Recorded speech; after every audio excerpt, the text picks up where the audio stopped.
मित्रांनो नेक्स्ट लक्षात ठेवा, बरेच लोक काय करतात माहितीये का, आता आपण ह्या हाताने गोळा फेकत असतो, तर मग ते लोक काय करतात, तिकडनं गोळा आणतील आणि ह्याच हातात आणतात असं असं. अहो तुम्ही थकणार ना, त्या फेकणाऱ्या हाताला जर तुम्ही आधीच थकवलं तर तो हात झटका कसा मारेल. म्हणून तुम्हाला या डावऱ्या हातांचा वापर करायचा आहे.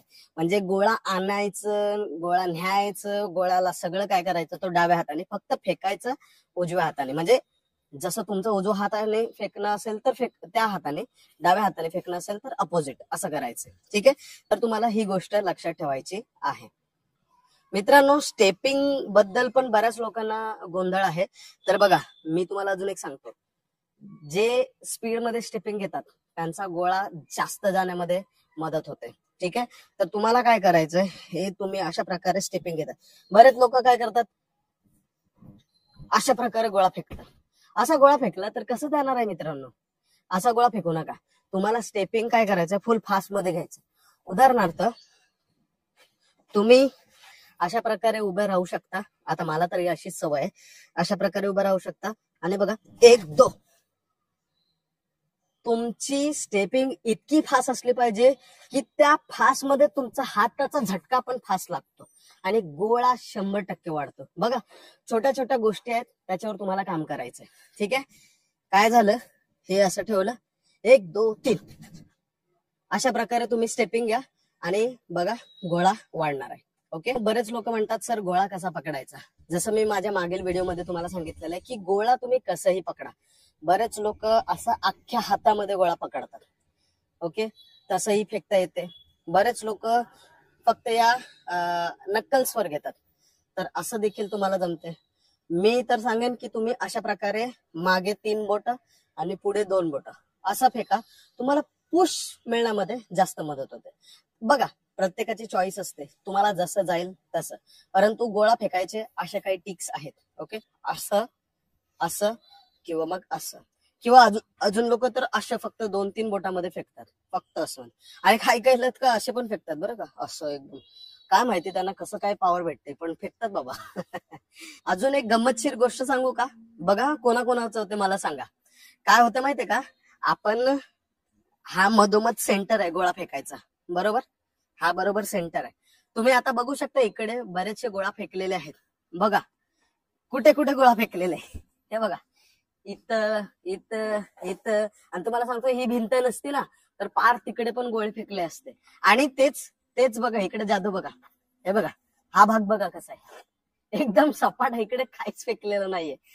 तर लक्षात ठेवायचंय, ही चूक तुम्हाला देखील टाळायची आहे.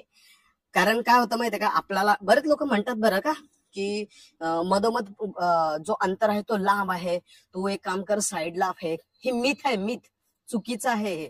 कारण जो मापाचा जो अंतर घेतलेला असतो, तुम्ही पण अंतर घेऊनच हे ड्रॉ करता, बरोबर का, तर ते बरोबर त्या सेंटरला ठेवूनच ड्रॉ केलं जाते.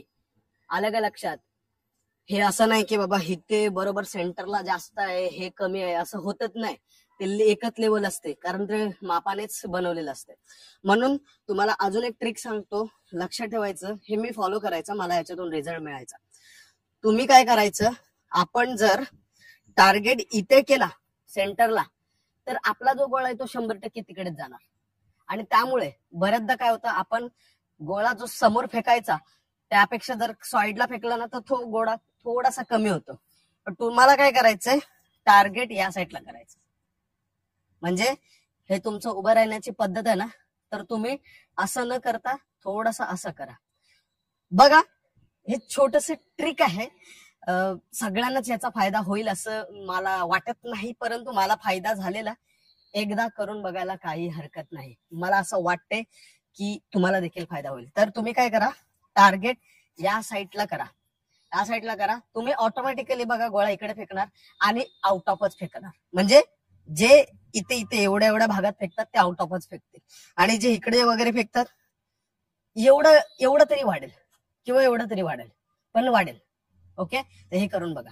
आणि हो, काउंट बद्दल पण तुम्हाला सांगतो. आता हा लाईनीला भले टच झाला असेल, पण काउंट कसं असतं माहितीये का, त्यांच्याकडे एक अशा प्रकारे समजा पॉइंट आहे, तर जो हा मधला जो गोळाचा भाग असतो ना त्याला काउंट करतात. ठीक आहे, तुम्हाला असं वाटत असेल आता बघा हा गोळ्याला एवढा एवढा भाग पडलेला आहे, एवढा एवढा आकार तयार झालेला आहे, पण हा शेवटचा आकार घेत नाही, ते लोक मधला आकार काउंट करतात. म्हणून नेहमी लक्षात ठेवायचं की तुमचा जो गोळा आहे ना तो लाईनीवर जरी पडला तरी तो अशा मधोमध पडला पाहिजे, तरच ते तुमचे मार्क आउट ऑफ काउंट होतील, अन्यथा ते 12च काउंट होणार आहे. ओके, मला असं वाटते की गोळ्या संदर्भात मी तुम्हाला खूप छोटे छोटे पॉइंट सांगितलेले आहेत, अशा पॉइंट तुम्हाला कोणी सांगणार नाही. तुम्हाला आता फक्त काय करायचं, त्याच्यावर काम करायचं.